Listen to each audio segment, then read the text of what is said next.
table topics contest and was placed third place in those contests. And Cedrul was also there, but he was representing the Bright Mondays group, and he placed first in those. And anything else anyone want to say about the contest? And Joe, too, was there representing Joe, us. right, sorry, yeah. Joe did the table topics also, did a great job. I was there, it was fun. And this coming Saturday is the next level contest, right? And where is that? Red Wing? Methodist Church. Red Wing Methodist Church. All right, and I believe we have another announcement from Amy. Okay.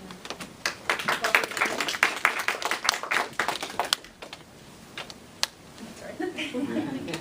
I think what we'll do right away is we have a couple of new members who have joined our club as of today. So I'm going to celebrate that. We'll go through the formality of actually inducting them into the club. So we'll actually ask the two new members to leave. We'll present your name and we'll do a vote while you're out. Oh, okay. And then we'll have you come back in and give you the results. We keep it a suspense. Highly suspenseful. Dun, dun, dun. Make a big noise. Sorry, I'm just confused. It's okay. No, it's a formality of the club, brand new member coming in, they actually want us to do an official vote. So that way, if by any weird chance we have any issues, then we have the grounds to keep them or dismiss them from the club. So Melissa was a member for coming back. Melissa was a member, Okay. had left for a while and is now coming back. So with that introduction, we'll just ask for a vote, raise your hand or say aye, if you agree that Melissa should enter back into our club. Aye. The other gentleman, I've forgotten his last name. Nate. Nate, is a new member. He came to our open house last week and contacted on that right away and said, I'd love to join. So we'd like to have Nate join our group as well. All those in favor say aye. Aye. All right, let's give a big round of applause.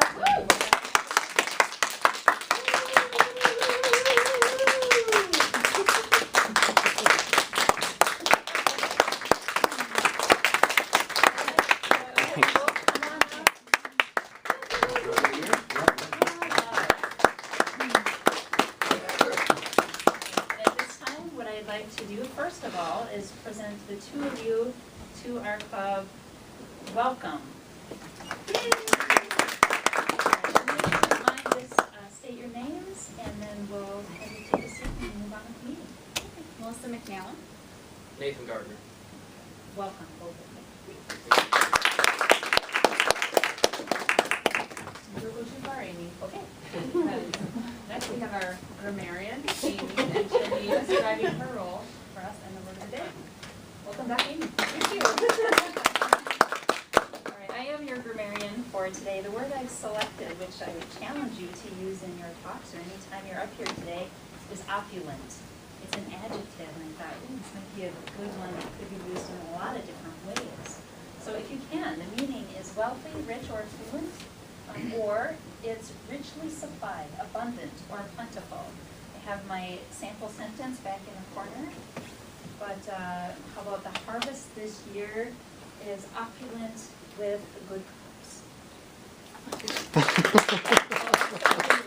Any connectors, Oz, and any other very picturesque words, and I'll report at the end of the meeting.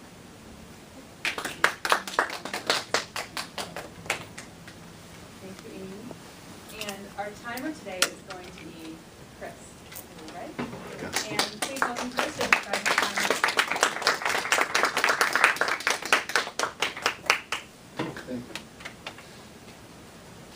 For our guests, I will explain my role as timer today. In Toastmasters, we have an opulence of structure and like to keep our structure, and I help to reinforce that structure. As such, when we have speakers, they have asked for a certain amount of time, for example, 5 to 7 minutes. When the speaker has reached 5 minutes, or 2 minutes left in their speech, I will give them the green light and the green card. When they are 1 minute from the end of their speech time slot, they will receive the yellow light and the yellow card. And when their time has been reached, I will give them the red light and card. And if they go 1 minute over, they get a polite buzz to let them know how much they have gone over. And when it is 2 minutes, depending on how interesting it is, it might get another buzz and a continuous buzz. So that is how it works for the speakers. And while the evaluators are touching up on their notes on how the speakers did, we will, if time allows, hurry up, we have table topics, and those people are to give a 1 to 2 minute speech on the spot, and when 1 minute has been achieved in their little speech, they get the green card and light. When they have gone 90 seconds, they will get the yellow card and light, and when they have reached 2 minutes on their table topic, they will get the red card and light. And then finally, the evaluators themselves will get time and how well they do, and they get 2 to 3 minutes to give their evaluation for the speakers. And when 2 minutes are reached, green. When 2.5 minutes are reached, yellow. And when they have reached 3 minutes, they will get the red card and light. That is about it. Thank you.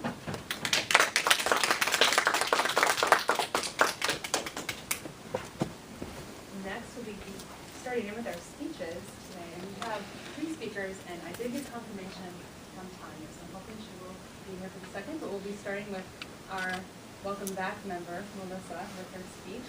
And her speech title is called Take a Step, Then Taking Two, and she's requesting 6 to 8 minutes. And she's speaking from the Competent Communicator Manual, speech number 10, which is an inspirational speech.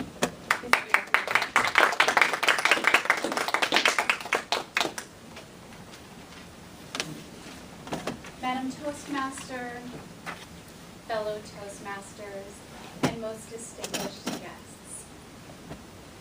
You have brains in your head. You have feet in your shoes. And you can steer yourself in any direction you choose. First, you need to take a step. And sometimes, you then need to take 2. My first step this summer, my summer vacation of work, was to say yes to adventure. Someone asked me, so you like running, right? And I said, well, yeah, I do. And then he asked me, so do you like traveling? And I said, yes. Which leads me to step 2. While I do really earnestly love travel, have always wanted to travel and do a lot of it, I am not a fan of flying.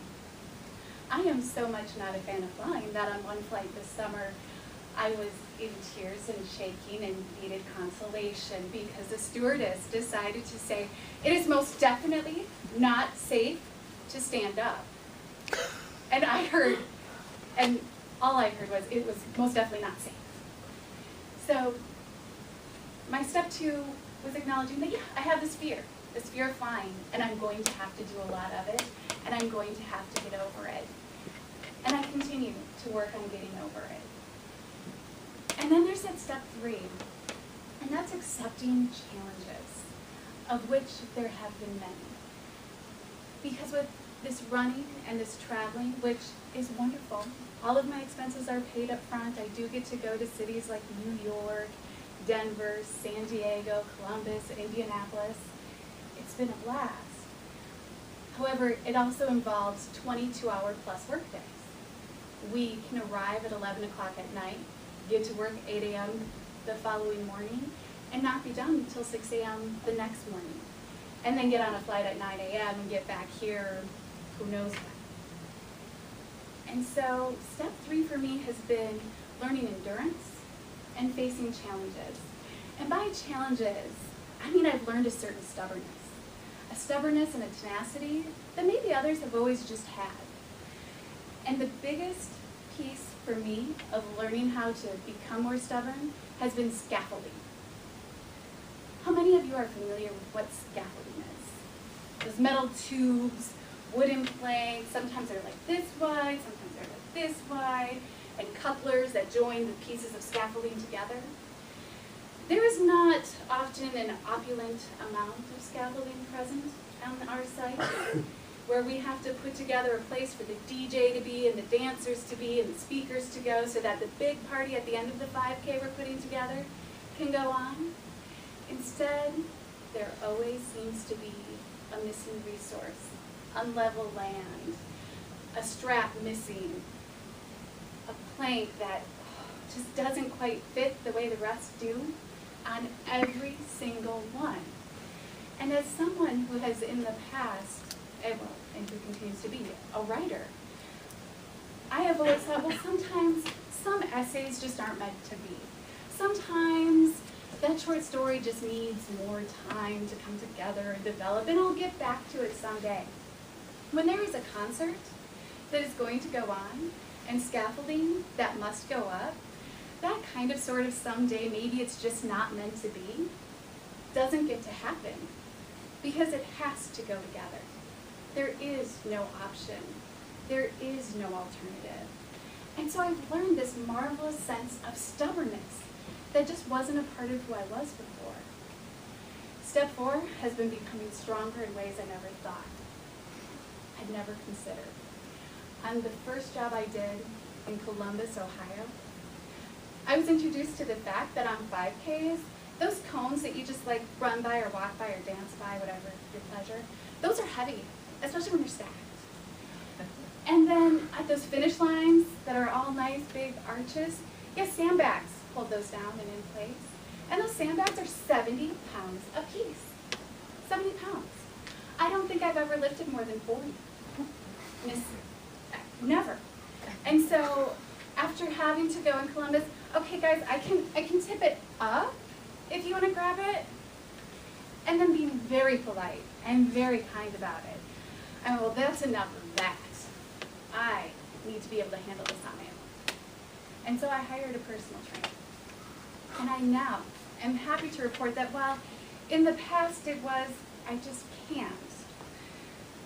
50 pounds is really my limit, and it's not happening. Today I can deadlift 140. Sometimes, with reps. And now, like 175 I can do one time. And that strength has meant so much to me when I'm sitting in a meeting, when I'm having a conversation.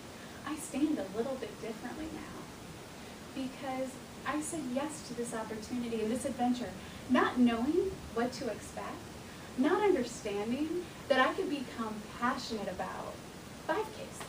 Not just running them, not, oh gosh, it's really great and fun to get some healthy exercise, but the experience that they provide, the experience that's setting up this wonderful event and tearing it all down, seeing a world constructed in one night, has had on me. I never would have anticipated it. And what I would like to most do today, if nothing else is taken away, is encourage you to take that one step in the direction of adventure. Go ahead and say yes when you're not really sure, but you have an inkling that maybe.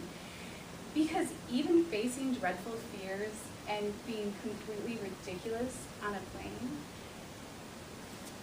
is worth it. It's so worth it. And that memory of overcoming something that I didn't want to is so worth it every day when I wake up. And now, because I took those steps, I get to do marketing for this great company. I get to promote it. I get to talk about it because I told them, in all honesty, I really can't shut up about you. And so then they said, okay, fine. You can be our chief promoter. And I'm happy to report that on October 4th, we will be having the Blacklight Bubble Party 5K.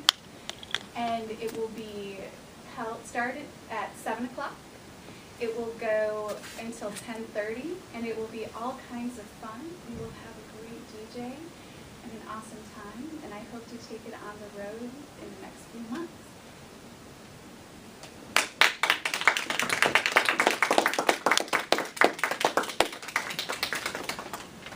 Great speech, Melissa.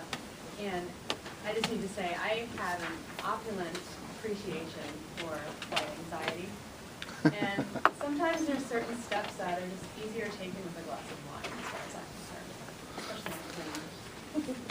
Can we please get 1 minute for evaluating these?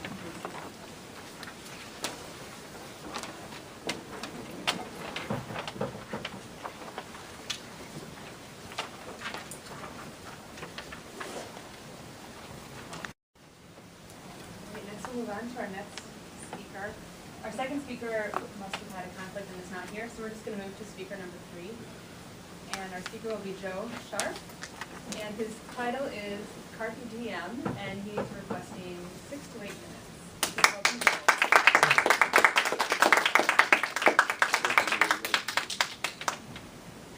I'm sure most of you recognize the phrase carpe diem from a very famous movie. And in fact, Melissa just showed an example of doing just that, which is seizing the opportunity. I'm going to talk about a slightly different interpretation of that. You see, I'm not really an ambitious person. I'm not the kind of person who picks a goal and achieves it. I don't ever know exactly what my goal is going to look like. I know in general what I want to do, but not exactly. I was inspired by Albert Einstein when I was 12 years old, and what he inspired me with was the idea of changing the world somehow. But of course I didn't know how. Well, I decided to go into computer science, and it was an early time, and in those days nobody knew quite what computer science was. In fact, it was kind of mixed up. I went to Berkeley, and in order to get my degree in computer science, I had to take a degree in electrical engineering. Well, that adds more confusion to my goals. Essentially what happened was, I was always planning to become a computer software developer. In fact, I ended up teaching it, and I ended up doing development work. But in order to get my PhD, I had to study electrical engineering, and I was having real troubles. They have all these circuit diagrams you're supposed to solve, and I just didn't know how to do it. But a colleague who was studying with me showed me a brand new way to solve circuit diagrams that had been developed at Bell Labs where he worked before he came to Berkeley. And it was magical. They did amazing things like sending radar signals to Venus and recognizing the head. All this was done with this new powerful technique. Well, if there's one thing that intrigues me, it's curiosity. As was often said, there is no cure for curiosity. And so when I found out about this method, I studied it, and then a chance to work on a summer job came for the Navy, and I thought I was going to do circuit development, but when they found out I could do image processing, they had me help develop a sonar system using this new technique. But of course, that's not my job. My job was software development. This was just a hobby. And the only thing I used it for was to make pictures pretty. Well, I went to work for GE as a software developer, and there was a study project on a new device that had been invented in England, it's the CAT scanner, and they said, we have a new way of building this machine, but we can't build it because the pictures are all screwed up. You might say, well, that's what I would have searched for. No, a friend of mine had to tell me, Joe, why don't you use your nutty hobby and see if you can make those pictures work? So I sort of got pushed into this accidentally. Well, as you probably know, one thing led to another, and I ended up solving the problem. And the moral of the story is, I thought I was a software developer, but in fact my hobby of image processing turned out to be the one contribution that has really been the most important to the world. And so take your hobby seriously. Don't underestimate something you do just for fun. That may be more important than what you do for work. I'd like to finish by telling you how popular the CT scanner is. This is unbelievable to me. In the year 2007, the population of the United States was 300 million. There were 93 million CT scans in that 1 year. So something good happened and the world did change. And so I got my goal accidentally. Thank you.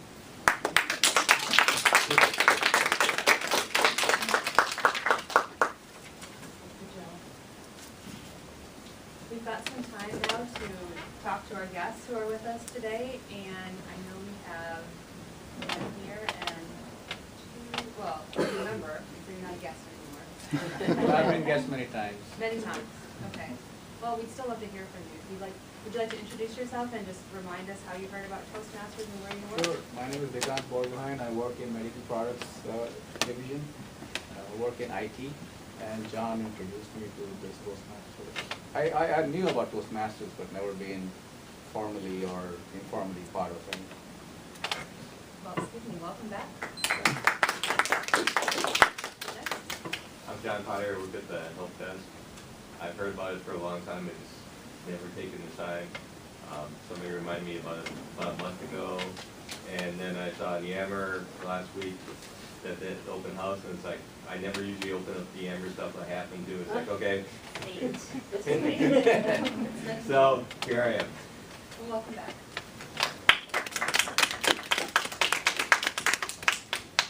And next we'll be moving into our table topics. Oh, sorry. 1 minute for evaluations on Joe's speech. I apologize, I forgot. We're already halfway through. What's that? 30 seconds left. Don't get the fun.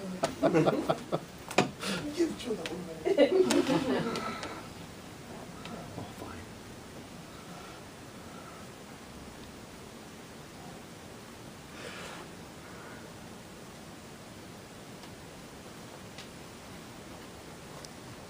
Apologies for that. Too much coffee here. Quick on things. Okay, now we will move to our table topics portion where we get to practice extemporary speaking, and Alan will be our topic master. Tell me welcome, Alan.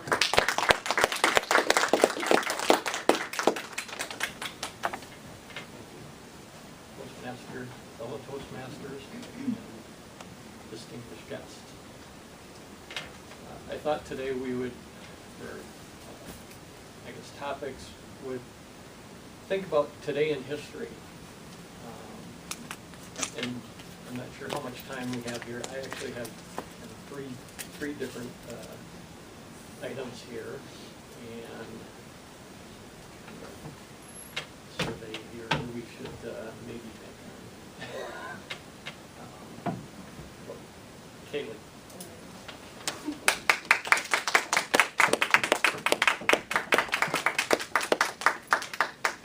Okay. On this date in 1969. Where is this going? Long before I'm sure you were probably even born. But the first Elvis convention was held in Cincinnati, Ohio. There were 2,500 fans in attendance. If you were to attend a convention being held in honor of a famous person, who would the convention be for, and why would you want to? Alright. If I were to attend a convention of any famous person, it would for sure be Oprah. Because I love Oprah. I just absolutely love her entire own network, and I watch not all of the shows on there, but I watch a lot of them. And the reason why I think she'd be very entertaining is because I feel like most of the time when she has, I believe it's called Master Class, or there's a class that she holds, and it's a huge auditorium of people, and they cover different topics every single week, and they have different speakers come in, so whether they're people that are like spiritual gurus, or there's all kinds of different, the people that show up on the show run the gamut of things. And so it's very interesting to be able to always watch those shows, and she really interacts with her audience, and I feel like whenever she picks topics, she tries to make them broad and things that will appeal to a mass audience. And then one other thing that I feel like is really interesting with her as well is that she always tries to have a takeaway message or some way that you can improve your life, or resources that she can suggest, or books that people can read. And so I feel like going to a convention where she would be speaking would probably just be really energizing and fun.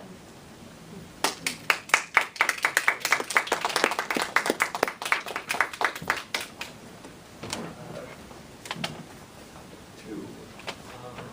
Let's see. Ahmed? Why not?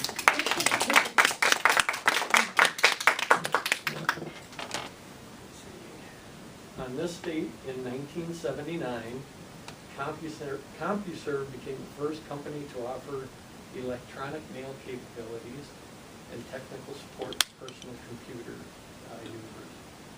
What would you say is the coolest invention in your lifetime and why? Mr. Topic Master, Madam Toastmaster, and respected guests. The coolest invention to my mind right now is an iPod which I carry. And I was just looking at it for some of the quotes. You have the electronic mail, you have the thoughts and processes and thinking of different philosophers, different speakers in America, different motivators, all captured in this electronic mail, in this iPad. There's a lot of things which we can do in this iPad. I was looking at some of the quotes which I saw, and I came across a gentleman called Jim Rohn, and he gave me this inspirational quote which I'm trying to use myself, is don't ask for your job to be easier, ask to have more skills. And I thought how applicable it was in what we do in Toastmasters, where we are constantly putting ourselves in the situation of speaking, where we do not want to stick away from the opportunity of not speaking but trying to do better, improving our life. The same iPad got me to visit Earl Nightingale's The Strangest Success. Has anybody seen the video?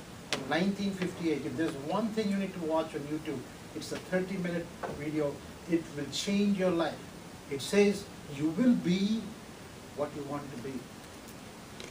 If you want to have positive thoughts, you will have positive thoughts. If you want to have negative thoughts, you will have only negative thoughts. So all these things were not available to my forefathers. It's available to me, thanks to Steve Jobs, and thanks to the Apple company. They're making a lot of money out of doing this, but to me it still keeps me very connected. And the other thing for Toastmaster tells me is I record all my speeches and listen to it again and again and again. So it helps.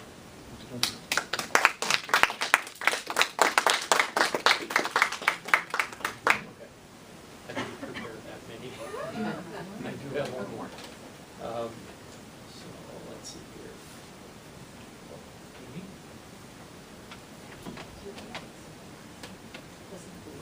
Would you like to pick someone who doesn't have a Sure. role? John? We're all John. pointing that direction. Yeah, okay.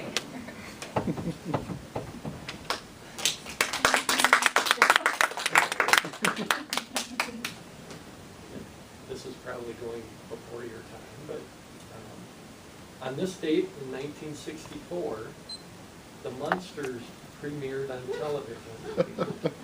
And in 1977, The Love Boat premiered. Growing up, what was your favorite TV show and why? Topic Master. Toastmaster, fellow Toastmasters, and distinguished guests. My favorite TV show and why? The one that comes to mind is Leverage. I don't know if anybody has seen Leverage. So Leverage is a remake of a TV show from England called Aussie. And the goal of it is that at the very beginning, I will try to remember this word for word. It's like, this is what the actor says: the rich and powerful take what they want from you, and all we do is we steal it back from them. And Leverage is a group of people. There's the guy that leads the group is the mastermind, and then they have the hacker, who's a computer guy. That's the reason I started watching it. And they have the thief, and the final lady was sort of like the con artist. So she basically is the lady that goes in and try to convince people to try to something. So anyway, to cut the story short, it's more of a Robin Hood method. And so a company will come and, for example, an insurance company decide not to pay for an operation, and then the kids died, then they will go into the insurance company, and their goal is to bring the insurance company down, and then they will look for the list of every single person that the insurance company have cheated, and after they take the money from them, they'll give the money back to all this group of people. And so the show is called Leverage, and it's my favorite show, even though they don't show it anymore, but there's 5 seasons out there that you need to go watch.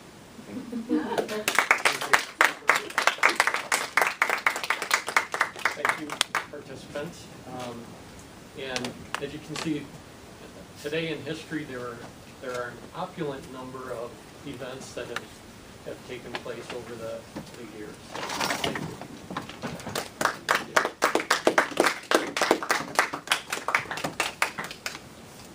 Before we move to the evaluation portion of the meeting, I'm just going to ask you if there's any other announcements that any of us should get because we have a little extra time today.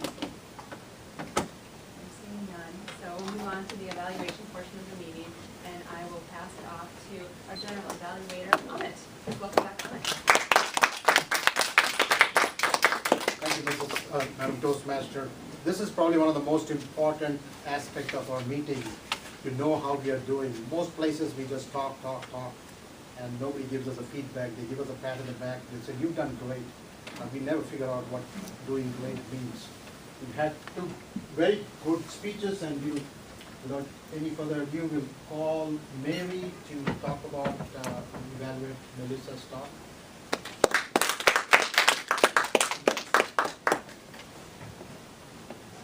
Fellow Toastmasters, distinguished guests, and especially Melissa. First of all, Melissa, welcome back. We're so glad to have you back. And is this your last speech, am I to assume, from the competent communicator?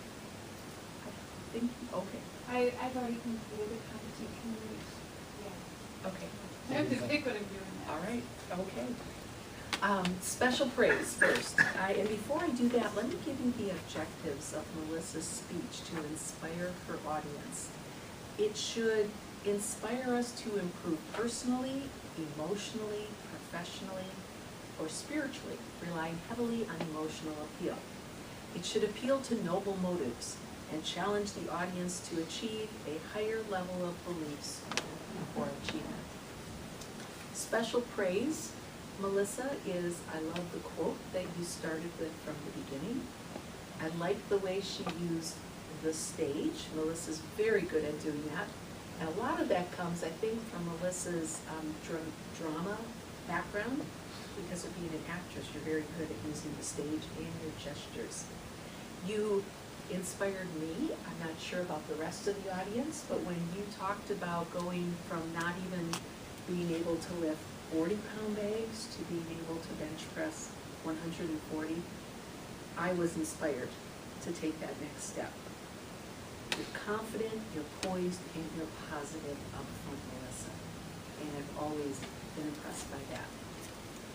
Some specific suggestions on improvement, Melissa, would be to give us context. I know what you were talking about simply because we had a conversation prior, but I'm not sure everybody knew exactly what you were talking about or what your job entailed. So that would have been good for them to kind of figure out what you're talking about. I think the quote at the beginning is from Dr. Seuss, so I would have given some credit to Dr. Seuss. And then I would have liked to have seen a stronger conclusion, perhaps another quote, or tie into the Dr. Seuss quote at the beginning. And the other thing I'll say, this might be a little picky, but Melissa, since you are an exceptional speaker, I'll tell you about it. You have a gesture that goes like this. And so you might want to watch that. Okay? But again, I loved your use of the stage. You inspired me. I think you inspired the others in the audience. And I loved what you said about encouraging the one step, and then after that, the rest will count. So thank you.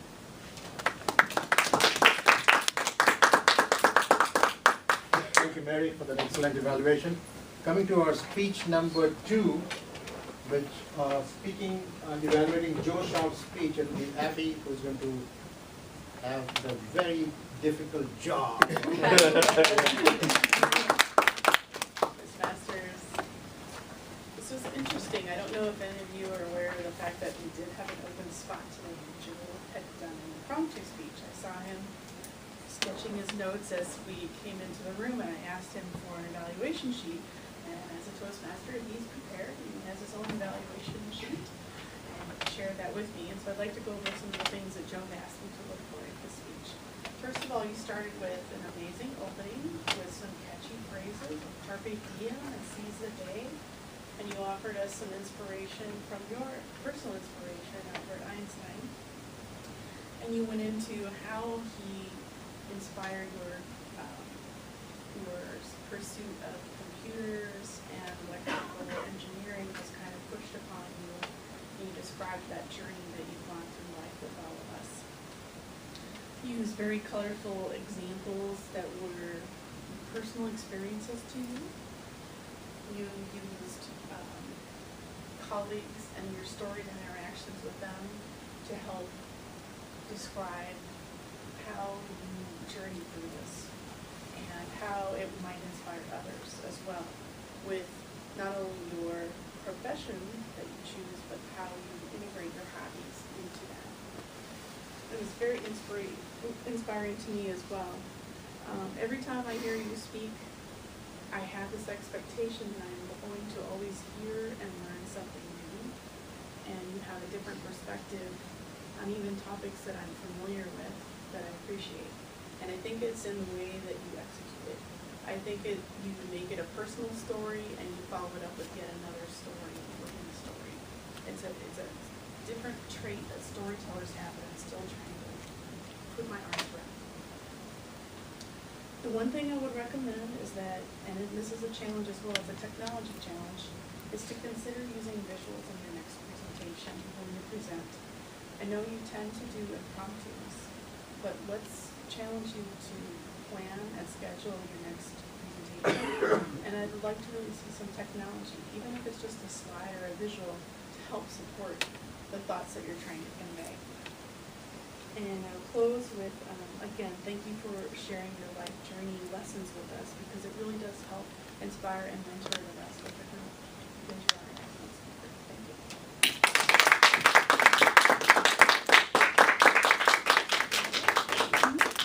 At this point, I would have our grammarian, Amy, come and talk about some of the great speeches and languages and all kinds of things that we use. Amy.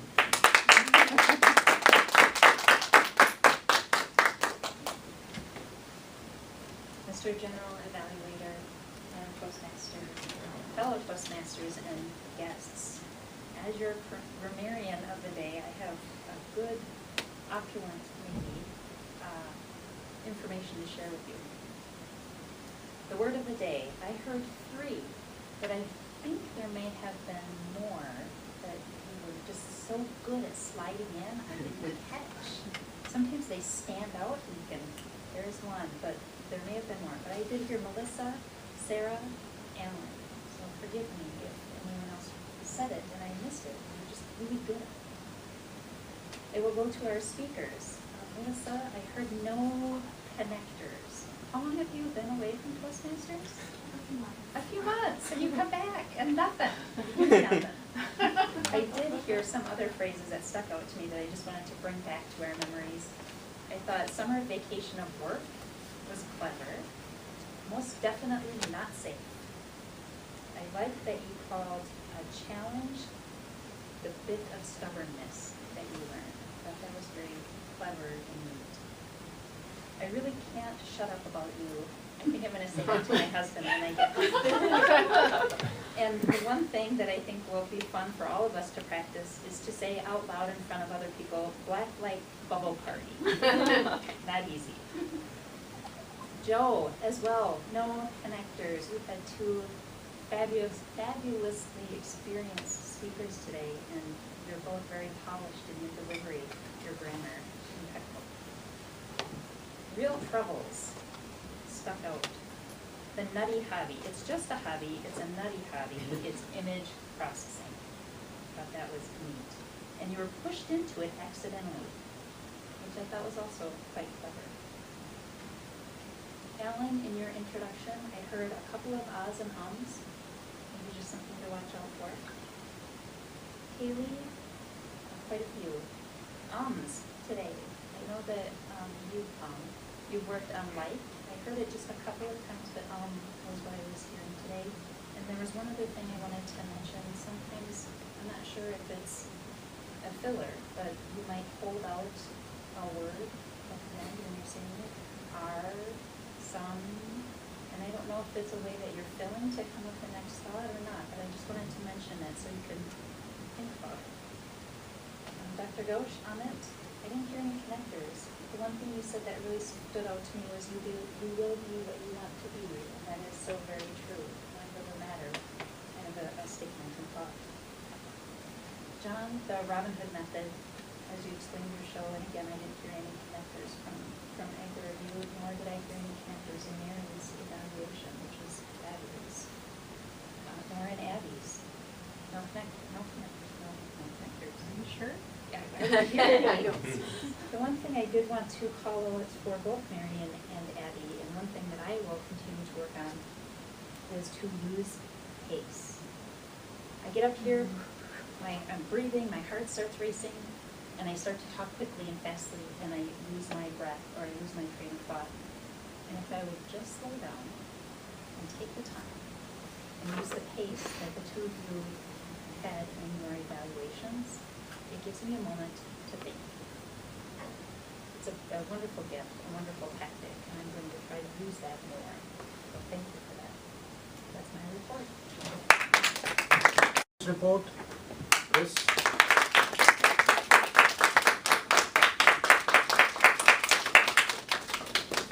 Thank you.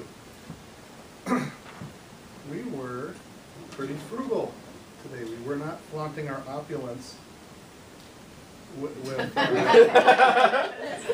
on time. So with that being said, Melissa's speech, she had asked for 6 to 8 minutes and came in at 7:19. Joe, you gave us a good range of 5 to 8. However, you were pretty frugal at 4 minutes and 27 seconds. And for our table topics members, Kaylee had a 1 minute and 32 second speech. Ahmed had a 1 minute and 57 second speech. And John, you had a 1 minute and 40 second speech. For our evaluators, they had 2 to 3 minutes to provide one, and Mary came in at 2 minutes and 48 seconds. And Abby's evaluation came in at 2 minutes and 34 seconds. And with all of those numbers that were under, Amy graciously snapped up everybody's change, and I forgot to time her on her evaluation. But it was a very wonderful evaluation. So.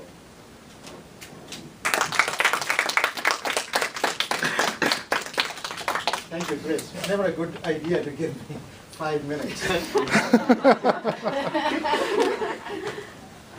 What can I say? You know, I'll tell you my personal journey into Toastmaster.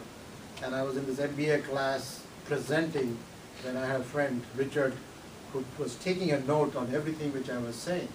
And he came up with a list of 15 ahs and ums that I had said. I said, why do you care? I said, because the people who listen to you care. I said, so what do I do?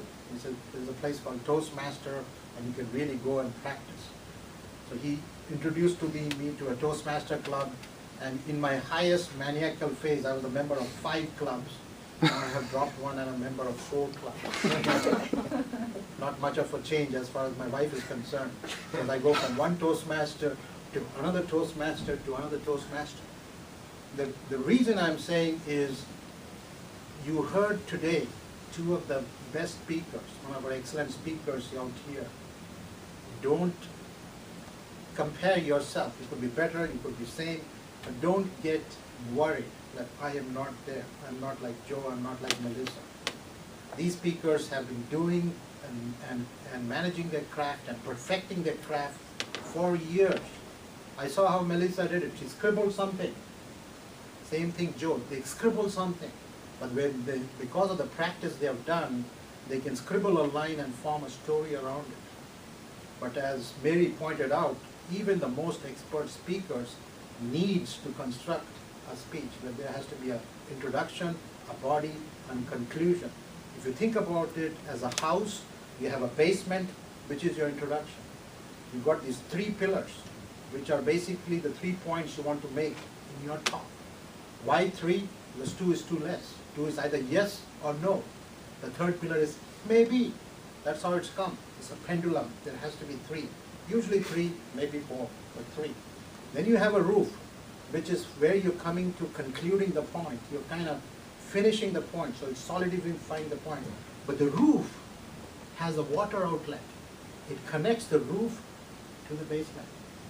So it has to connect to where you started. But that connects your whole speech. And that's the Toastmaster variety. You must have said, how many words did Melissa use? And how many words did Joe Sharp use? I've done the math. When you're speaking a 7-minute talk, and you're going the pace as Melissa has done, very paced, and I average around 730 to 800. Would you be right, Melissa, if you counted? Joe, on the other hand, with 4.5-minute speech, he has around, I would say, 450 to 500 words, maybe less. So next time you craft your speech, and you're going to the 4th page for a 7-minute talk, no, it's not a good idea. So all these things, the mastery as to how you're going to speak, what you're going to speak, how much are you going to speak, is there going to be ahs and ums, is what we learn in this podium.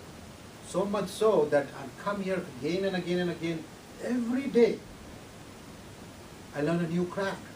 You know what worries me most and might worry you most? It's not saying, somebody saying, you should have heard Amit 2 years ago. The guy was great. That paralyzes me. I want to hear somebody says, you should have heard Amit 2 years ago. He was great, but you should hear him now. I tell you, the guy's working on his craft. He's good. And believe me, the people who have seen each of us and how we have grown here, we don't grow in girth. Except me, probably. But we have seen personal growth from 40 pounds, 140 pounds, 175 sometimes. Nate, pay attention. You don't have to worry. The small steps, you don't have to smash your first speech. Maybe that's your goal.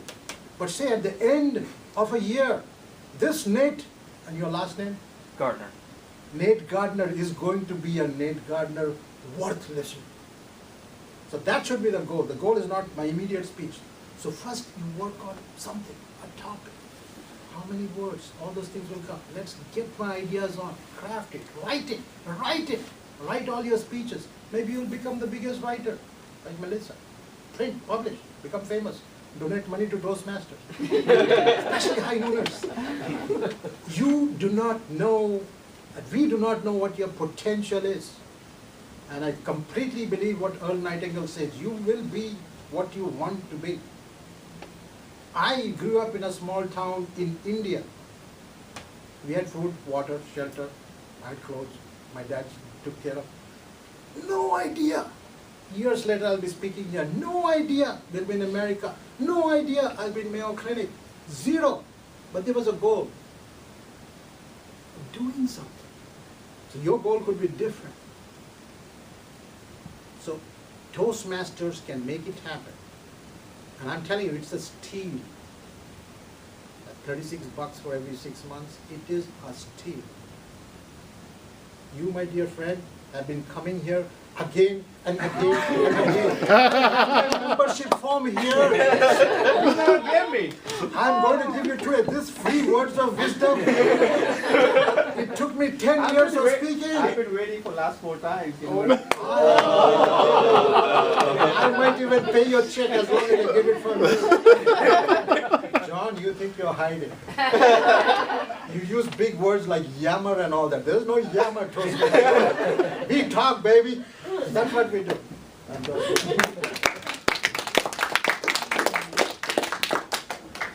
Amit, and thanks for helping me fill in some of the extra time with some very, very good words of wisdom for sure.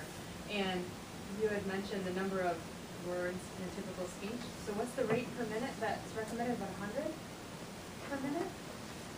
That's a good way of thinking. Yeah, it's about the world championship of speech. There's only one guy who used about 650 words, but most world champions use around 720 to 730. In a 7-minute speech? Yeah, if you are exceeding more than that, you have to cut your content. You're going too much. So that's really helpful to know. I give a lot of presentations for classes, and I think about a number of slides in an hour that I can comfortably cover, and it's different than writing a speech. I think in writing a speech, you really do need to think in terms of pace, how many words you can say, and really putting your words together well so you give a good speech. So that was really helpful for me to learn. And all the other speeches very inspirational also, and I think it's been a really good meeting. And we're going to end a couple of minutes early. Thanks everybody for filling in the time and filling in roles we needed. Really good speech.